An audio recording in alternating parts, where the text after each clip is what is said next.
Наместо 1000 денари за нарачка од онлайн продавници како Тему, AliExpress, наскоро ќе се плаќаат плюс 3 евра или уште 180 денари.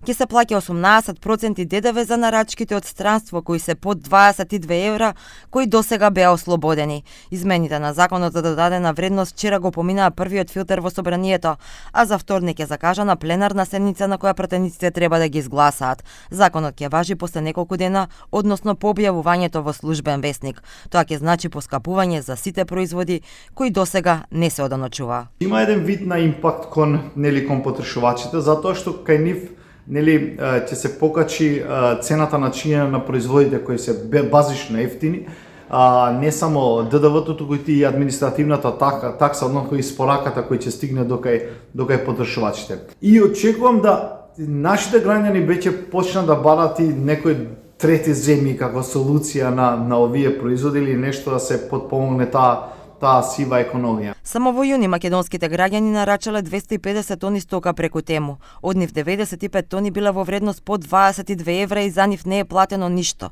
За останатата стока државата наплатила над 680.000 евра давачки.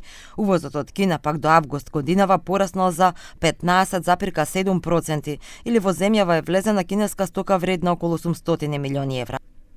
Според сегашната практика пак за пратки до 22 евра не се плаќаат давачки. Од 22 до 45 евра се плаќа само ДДВ, а за над 45 евра се пресметува и царина и ДДВ.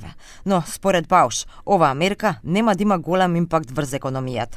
Државата еднократно може да придобие, ако имаме некаде 5 милиони продажби онлайн, тогаш би имале негде 8 до негде 12 милиони евра во буџетот на државата, така да се на се мерката е очекувана, навремена, но не дека би имало некој поголем импакт врз самата економија.